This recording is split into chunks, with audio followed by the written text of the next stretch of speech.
to you today. My name's Liz Thompson and I'm the National Education Manager for Genome Canada, and I decided to make this little video for you today to go along with a Genome Life blog post. The blog post is called Saturday Sewing, and it is about a quilt-as-you-go serger technique.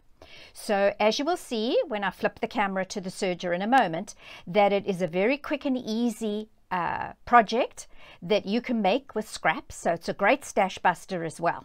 So without any further ado, let's switch over to the serger.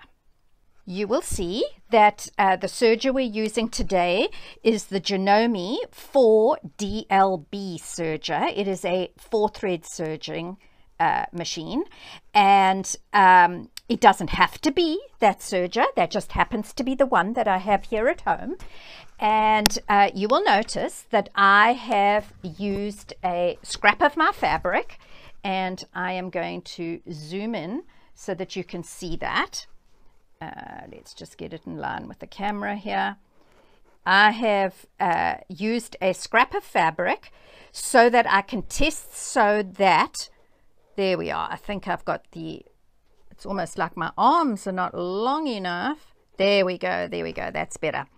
I always like to do a test stitch first, and that's really important, because if you don't, what you're going to find happening is, oh dear me, the tension wasn't quite right, or you needed to make some adjustment to stitch length or differential feed or something like that. And so to prevent those dramas, always do a little test sew first. Okay, so let's zoom out again so that we can see the serger, and here we go. So what we have is a great stash busting project, and you will see that I have a number of strips of fabric and batting here. Now it's a great opportunity to, as I say, stash bust and use up your scraps. So you will see that this piece of batting here has actually been joined. I used that tape that you can buy. I forget now the name of it, but it is a one-sided fusible tape that you can use to put on your batting. Just make sure that your iron is the correct temperature, because I actually melted my batting and my batting tape, if that's what we can call it, batting joining tape. So make sure that your iron is not too hot.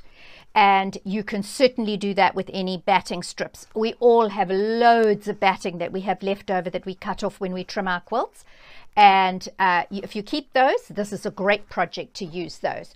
So you will see that I actually have 2 strips of fabric, another piece of batting, and another 2 strips of fabric.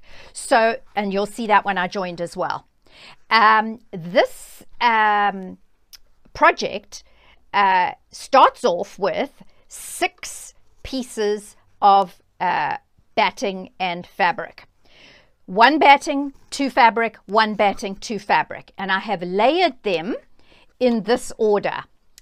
2 pieces of scrap fabric, strips. It doesn't matter what size those strips are. Obviously, the wider you make the strips, the quicker your quilt-as-you-go is going to happen. If you make them really narrow, like 1 inch, you're going to be there all day.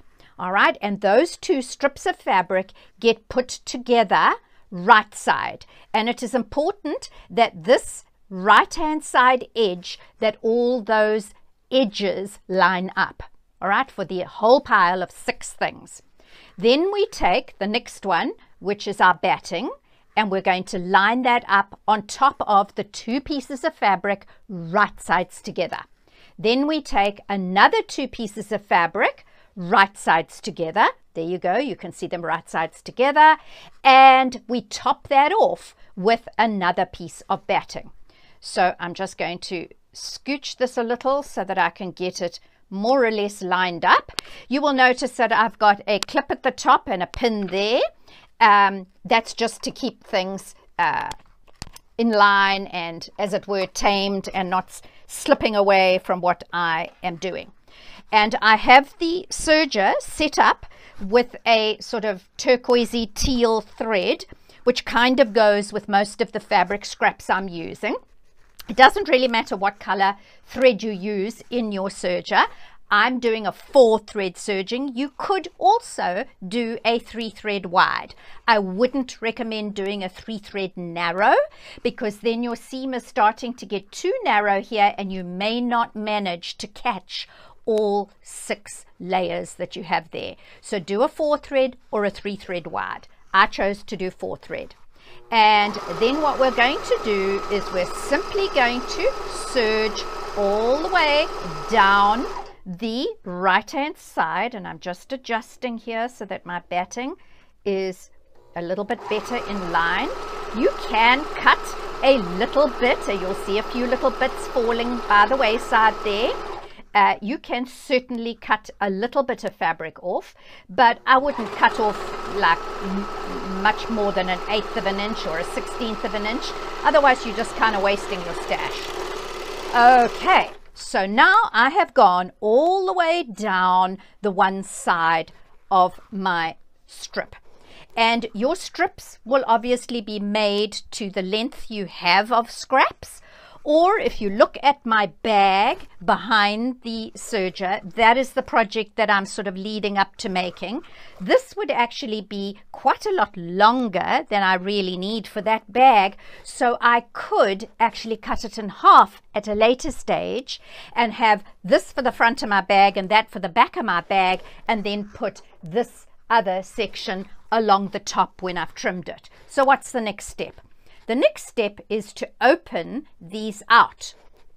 So I have got that there with my 2 right sides together, and on the other side I have my 2 right sides together. And if I open that out, can you now see that I have batting sandwich there and a batting sandwich here? And what I would now do is I would go to the iron and I would press both sides of this little sandwich here, because you really want to make sure that you don't have any wrinkles or ripples in your fabric, because when we go now to join the next section on, you can't come back and make any changes if you had ripples. You're going to have to undo the whole thing, so you don't want to do that. So as I say, in the blog post, you will see photographs of this as a step-by-step, but this was the beginning of it. Now, the next step will be to take another piece of fabric, right sides together with that, and on the back, another piece of fabric, right sides together, and batting and fabric. All right, and that's how you continue to go. So each time you sew, you're sewing through the same 6 layers of fabric, and you're just opening them out and continuing. It's really that simple. Of course, it doesn't have to be strips.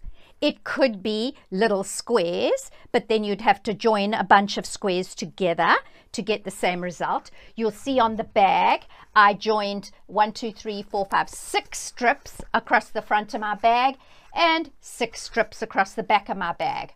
And the beauty of this is that it becomes fully reversible. And there we have a fully reversible bag, and all I did was sew down my side seams.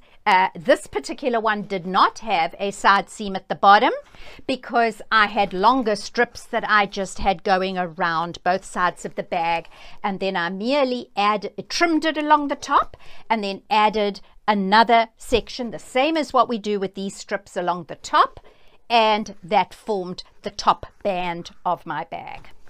Okay,